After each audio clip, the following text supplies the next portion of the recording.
Eu não sei se vocês lembram. Antigamente tinha isso na escola. Esse negócio de aprovar, reprovar as crianças no final do ano. Lembra disso não, gente? Eu estou me referindo do primeiro ao quinto ano. Os maiores a gente discute depois. A educação infantil, graças a Deus, não tem essas porcarias. Lembra disso ou não? Antigamente, do primeiro ao quinto ano, era muito gozado. Chegava no final do ano, o professor tinha que aprovar ou reprovar a criança. Lembra disso ou não, gente? Não existia isso antigamente? Bem antigamente? Era uma coisa muito primitiva. Era uma coisa muito primitiva isso, mas existia isso. Olha que gozado, gente. A sociedade, agora eu vou ver. A sociedade obrigava a criança a ir para a escola. Se não fosse, os pais poderiam ser presos.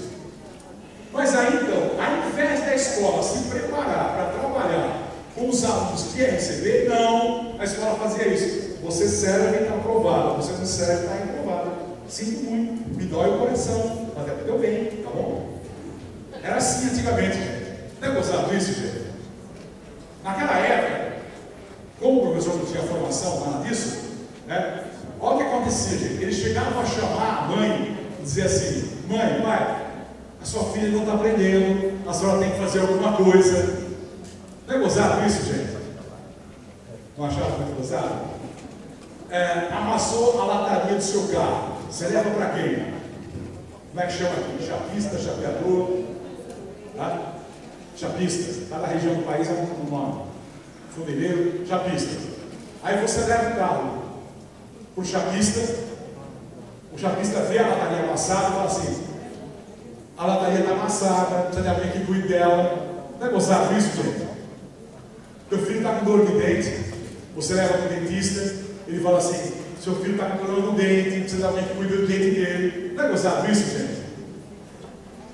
Você manda o teu filho para a escola, que é o lugar da aprendizagem, aí a escola te chama e fala: seu filho não está aprendendo, só tem que fazer alguma coisa. Não é gozado isso, gente? Pronto, agora eu A escola não está fazendo o básico que deveria fazer, a sua parte desse desafio. Eu sei que os pais também não estão fazendo, mas como dizia o meu velho e querido pai, um erro não justifica outro. E se eu não fizer a minha parte, eu não vou ter moral de cobrar a parte dos pais. Pois bem, para mim, o divisor de águas é justamente isso que eu estou brincando com vocês, mas na verdade é uma coisa seríssima. Essa maldita lógica classificatória e excludente. Essa coisa de aprovar, reprovar menino. Qual é a posição de cada um de vocês em relação a essa lógica? Tem gente que defende ardentemente. Tem que ter, não pode acabar com a reprovação, é fundamental, o nível vai cair, nunca mais na vida.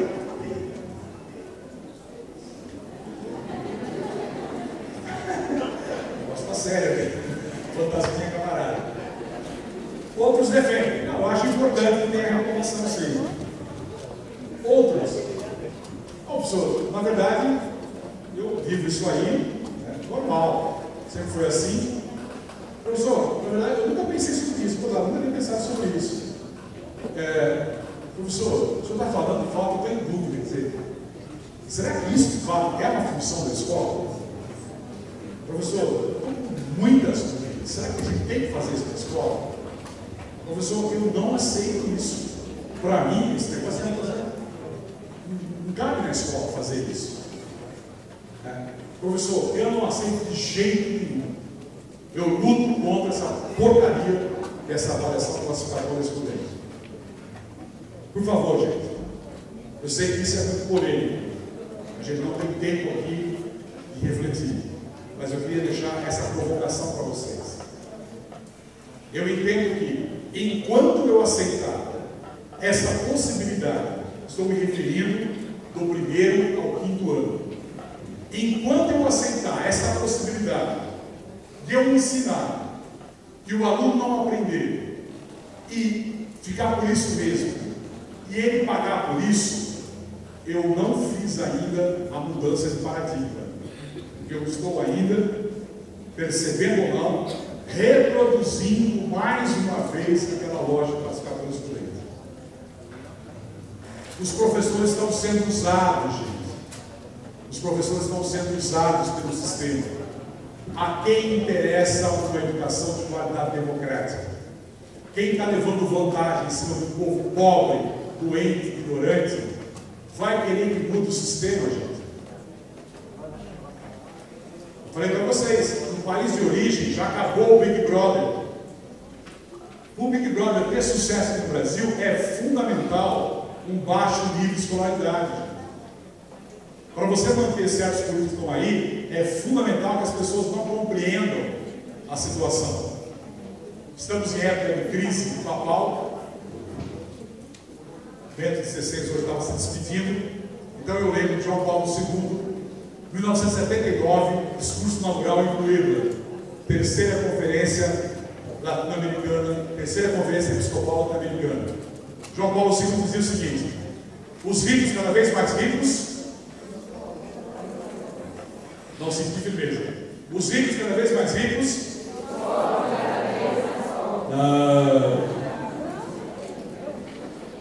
ele não falou isso. Se você fala os ricos cada vez mais ricos, os pobres cada vez mais pobres, parece o quê? Parece fatalidade. Pode até parecer Deus que é assim. Deus da Bíblia não, Deus da vida não. O que o João Paulo II falou? Os ricos cada vez mais ricos, às custas dos pobres cada vez mais pobres. Essa é a grande verdade da lógica capitalista, que é ocultada por 1000 formas. Porque se os pobres compreendessem a raiz da pobreza, por isso não podem ter escola de qualidade, gente. Interior de São Paulo, material escolar chegou no final de janeiro. As aulas começaram em fevereiro. Teve escola que fez esse material, sabe quando, gente? Em abril, sabe por quê? A dondoca do prefeito não tinha agenda para entregar o material. Sem nenhum interesse, ele fazia questão de entregar pessoalmente na escola, chamar os pais, fazer uma festa. E aí, como ele não tinha muito sábado para fazer isso, teve escola que só recebeu em abril. De fevereiro a abril, as pessoas sofrendo sem material, desesperadas, porque a dondoca do prefeito ia faturar em cima da entrega de material. Um cara desse vai querer uma escola de qualidade? Quem de vocês, aquele diretor de escola, já ouviu isso? Professor, obrigado pela vaga. Como assim obrigado? É um direito do cidadão. Então, quando você não tiver isso, gente, você está mantendo esse sistema de exploração. Não é? Porque agora os professores estão servindo a isso. Fazendo o quê? Reprovando o menino ou aprovando o menino. Quando é que eu não engano o menino, gente? Quando eu ensino o menino. A escola não é para aprovar ou reprovar. Se nós queremos uma escola de qualidade, tem essa porcaria de ser uma IDEB aí que fica confundindo todo mundo. As pessoas ficam obcecadas. Está ouvindo aí, gente, vocês estão sabendo. Vocês já chegou aqui, tem consultoria já oferecendo treinamento para alunos fazerem o IDEB. Já chegou aqui, não sei se já chegou aqui, muitos municípios já chegou. E nem vai chegar, vai de Satanás, né? Vai embora. Mas só para vocês terem uma ideia, onde vai a coisa? Tem escola em São Paulo, já não aceitando certos alunos, acho que vai ser problema. Então eu já nem aceito, não tem vaga. Porque se eu aceitar esse problema, vai cair o meu IDEB. Tem prefeito oferecendo tablet para aluno que for bem. Essa porcaria fica preocupada. Não, o IDEB pode ter uma função se for bem entendido. Mas se ele não for, né? Aí a nossa atenção, ao invés de ficar na humanização, fica na porcaria da aprovação e reprovação. Isso para mim, gente, é um divisor de águas. Enquanto nós estivermos preocupados com a classificação do aluno, em aprovar ou reprovar, a qualidade da educação não vai avançar substancialmente. Vai avançar até certo ponto, mas não vai. Porque falta aquele salto qualitativo que é o olho no olho. Tem gente que está aqui que vai aprender, mas tem gente que está aqui que só faz parte do cenário. só para compor a foto para ficar bem no jornal. Mas com os meus anos de experiência, só dando uma olhadinha, eu sou capaz de dizer quem é capaz de aprender ou não. Já tem gente abaixando o olhar, eu vou aprender. Estou brincando, estou falando sério, gente. Muito sério. Isso virou pesquisa em Campinas. Professora Cecília Colares. O que ela constatou? Daqueles alunos que, nos primeiros dias de aula, a professora previa que iam ser reprovados, no final do ano, de fato, 80% eram reprovados. Aí se impõe a pergunta: a professora acertou a profecia ou os alunos foram acertados pela profecia dela? As famosas profecias autorrealizantes de fracasso. Vocês estudaram na psicologia, Pigmalião em sala de aula. Vai. No centro. Deixa eu pegar aqui outra. O que você falou, bem? Fala um pouquinho mais sobre isso. Na escola do centro, na escola particular. Fala um pouquinho mais sobre isso. Você sempre tem ideias ótimas. Aliás, eu lembro da sua irmã também era assim, contribuía muito para a classe. Na periferia. Por que você abriu a boca, menina? Pelo amor de Deus, só fala besteira, você é prima do ácido. Aliás, eu lembro do seu irmão também era assim, a fraca das ideias que o meu mole. Ficou claro ou não, gente? Na escola do centro, na escola particular, onde o menino vai conosco, ou apesar de nosco, a professora valoriza, incentiva. Na escola da periferia, na escola dos pobres, que é onde de fato precisa do grande professor. Porque se não for esse professor nessa escola, esse menino pode não ter a sua destinação social revertida.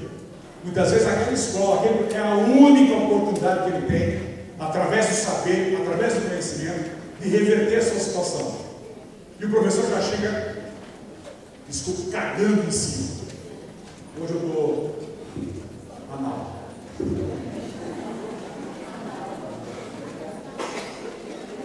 Tem o microfone? Isso, por favor.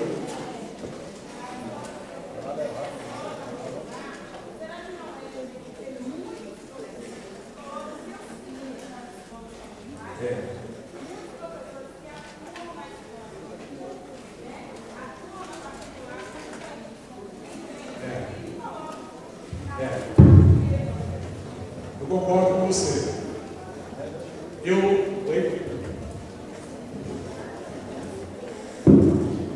Rapidinho um exemplo de uma criança que ela estudou até a sétima série antes em escola particular. E por decisão dos pais resolveu propor uma nova forma de aprendizagem que colocou na educação, ensino público. E este mesmo professor que dava aula para ele na escola particular foi uma decepção para ele na escola pública. A primeira coisa que fez foi chegar na sala de aula e tirar totalmente o incentivo dele pela escola. Isso foi um exemplo vivo. É merda ou não é merda, gente? Estou falando psicanaliticamente. É muito triste isso. Nessas horas, o paredão lá do Fidel vai bem. Essa está sendo entralhada no favor. Porque justamente ele vai fazer o pior serviço para aquelas crianças que mais precisam. É muito triste isso. Muito triste isso. Agora, em relação ao primeiro aspecto que você colocou, eu também acho que é isso. Nós devemos colocar os nossos filhos e lutar para isso. Agora, sinceramente, posso estar sendo muito egoísta, mas estou falando a experiência que eu tive, entre lutar por uma bandeira da escola pública, eu sou tremendo defensor da escola pública, e salvar os meus filhos, eu prefiro salvar meus filhos. Quando o Paulo Freire foi secretário da Educação em São Paulo, meus filhos ficaram 4 anos na escola. Paulo Freire ficou só 2 anos, mas a Eugênia ficou 4 anos no governo. Meus filhos ficaram 4 anos na escola municipal. E eu fui para a escola na condição de pai, participar do conselho de escola, para melhorar aquela escola. Porque você confiava na gestão. Aí entrou uma coisa ruim, o Maluf. Quando ele entrou, travou tudo, nem papel higiênico tinha. Eu tive que tirar meus filhos. Continuo lutando, sempre pela escola. Então eu acho que nós precisaríamos ocupar, porque também tem isso, gente. Muita gente se ilude com a escola particular. Existem escolas particulares e escolas particulares.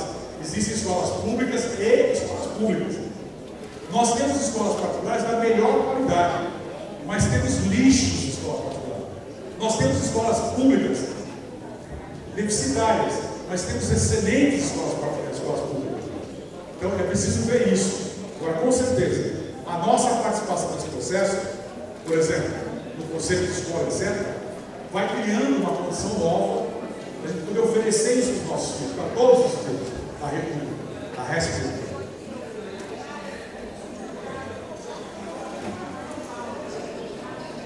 Gente, o microfone, por favor.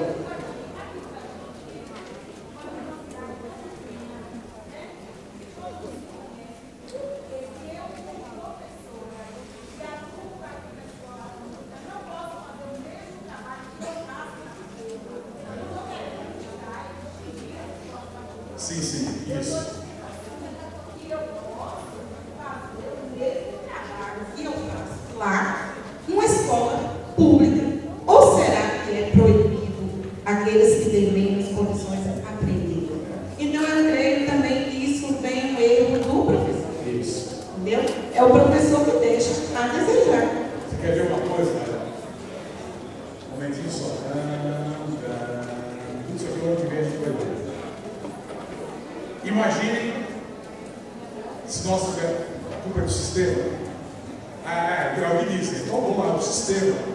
Agora esse desgraçado dava uma ótima aula na escola particular, chega na escola pública, para o mesmo aluno já vai despotencializando, já vai tirando a energia dele. Né? Imagine se um dia nós tivermos isso aqui, tivéssemos isso aqui, gente.